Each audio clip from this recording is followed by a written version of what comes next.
Hello to all my story lovers. Welcome back in Storytime channel. I'm Pallavi reading interesting books for you. Today I'm reading The Day I Stopped Drinking Milk. In that book I'm reading chapter number 19, Uncle Sam. Now let's go through the it. Our village was 30 kilometers away from the main city. So many people like Keshav live in our village and commuted to the city which work out cheaper. Keshav was our neighbor and he worked for a private company in the city. Keshav had two sons. One of them went to New York and started working there. The other one became a college lecturer in the city. Keshav was very proud of his son in America. In the 60s and 70s, it was a great achievement to go to America. The possibility of a better future in India was bleak. The jobs offered were either in the government or in public sector companies. Our government strongly discouraged any entrepreneurial activity. The dividend were charged taxes of 98% and imported goods were very expensive. Even now, I clearly remember that when my father booked a Fiat car, the waiting period was 17 years. Having a telephone at home was also a rich man's affair. The government policies were so strict that it made foreign travel next to impossible, even for wealthy people. In those days, whenever somebody went abroad, even to a place nearby like Bangkok, Hong Kong, or Singapore, people would say Bon voyage in special section of the local newspaper to spread the word in the city and inform the relatives. When they returned, their picture was printed in the newspaper to announce the successful completion of their tour. In such an economic situation, Keshav's older son Mahesh went on a scholarship to the USA and settled there. The percentage of people who went on a student visa and returned to India was hardly 1%, and Mahesh was no exception to the rule. He was probably the first person from our village to go to the USA. Keshav spoke proudly of him. He fondly referred to him as my son in the New York rather than as Mahesh. Whenever anyone went to his house, they saw lot of photographs of Mahesh in color, which was rare back then. The different pictures show Mahesh and his wife standing in front of their car or visiting Niagara Falls or the Statue of Liberty dressed in a winter coats with snow all around them. Whenever Mahesh came to India, he bought two heavy suitcases containing perfumes, cigarette, lighters, nylon saris, suit pieces, plastic lunch boxes, cigarettes, and many other things. He displayed all of them in his parents' living room. Most people in our village went to meet him to ask about life in America. He talked about life there as if it was fairyland. I stay in a small town near New York. The roads are so clean and neat. There is not an inch of dust there. We don't lock our houses. Nobody comes and steals anything from anyone. When you go to a departmental store there, you get various juices like orange, grape, and mosambi. They are sold in huge glass jars, and we don't have to return the jars. At the billing counter, the items are given in a plastic bag and it is not even charged. You can get everything under one roof, unlike in India. The grocery stores there contain a variety of food which you can't even imagine. Then Mahesh would show some photographs of the grocery stores. His brother's wife, Rama, served tea or coffee to the visitors, but Mahesh's wife, Malti, sat with her husband and continued his speech from where he left off.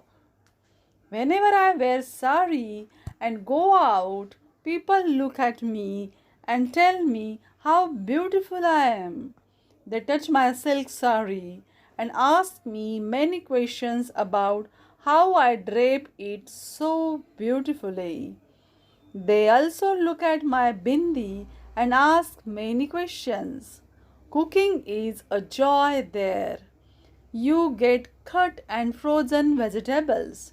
If you go to the Indian store, we get the best curry ingredients and you can't get that quality in India. The best quality is sent there as export. Just the other day, I saw a lychee in Rama's kitchen. It was so small, but look at the lychee that I have bought from there. They are 10 times bigger. Normally, Mahesh gave a small gift to everybody who visited him: a bottle of perfume, a pack of cigarettes, and a sachet of Spanish saffron or cinnamon sticks. It was a custom in our village that when you receive a gift, you had to reciprocate. So people requested Mahesh and his family to come to their house for tea or dinner. Mahesh would turn to his wife and ask her, "Dear, are we free that day? Shall we accept this invite?" Malti would pull out an appointment diary, make a fuss, and say, "So sorry, we are not free that day." We had never heard the word dear being used in our village before. We consider it very awkward to call a wife dear in public. But Mahesh would explain that's how a husband and wife address each other in America. Mahesh and Malti had two children, a boy and a girl. They wore beautiful clothes and went around the village wearing imported shoes. Malti always told her children, "Don't drink water in anybody's house. Don't eat raw salads here either. Be careful of the mosquito bites and wear a hat so that you don't get sunburnt." Rama used to get tired of Malti's stay in the village, while Keshav and his wife enjoyed the company of their son and daughter-in-law from New York. She had to do all the work. Malti did not like to help because she said that there was so much dirt here. Rama had to boil water and make different dishes every day according to Mahesh and his family's demands. Many years passed. Our joint family no longer remained joint. The ancestral home no longer existed. I still refer to our uncles, aunts, and cousins as a family, but the truth was that the relationship was less like one between family members and more like that between acquaintances. Our entire family was spread out in different parts of India and the globe. Physically, there was a distance separating us. In our minds, there was a larger distance between us, and even worse, in our hearts. There was a great chasm that divided us. The other day, I was surprised to meet Mahesh in the city. Now he looked fit and energetic, but somewhere I felt I saw sadness in his eyes. I was very happy to see him after so long. I asked him, "Do you have time for a cup of tea?" Without referring to the appointment diary, he immediately agreed. We went to nearby cafe and started chatting. "When did you come here? How is Malti Akka? How are your children? I heard that they have done very well in studies." "I came a few days ago. Malti has gone to Mount Abu. The children are busy as usual." "Is Malti Akka on a holiday without you?" At the back of my mind, I remembered the word dear, which I had heard for the first time when I was a teenager. No, she had joined the Brahma Kumaris. They run a successful branch in America. Malti is in charge of one center. I find that there is so much change in India. Of course, India has changed a lot in the last 2 decades. I ask again, "Where are your children?" "My daughter did her MBA from Harvard. She is now in the West Coast, married to a Chinese man and happily settled. My son is pursuing his thesis on the difficulties of African tribes at New York City, and right now he is in Zimbabwe." "How is your brother Ramesh? What about his family? I hardly go to the village now, so I don't know how people are doing. After your father's death, we hardly hear about your family." "Ramesh is doing exceedingly well. When we were young, he bought a patch of land in the outskirts of the village. We all thought that it was a bad investment and that he should have bought the land adjacent to the highway. But today there are bridges, underpasses, and further expansion of the roads. The government has taken all the land on either side of the highway. Our village is no longer remote, it is an extension of the city. Ramesh has converted his land to a resort and makes good money out of it. His son runs the business and even owns a petrol bunk.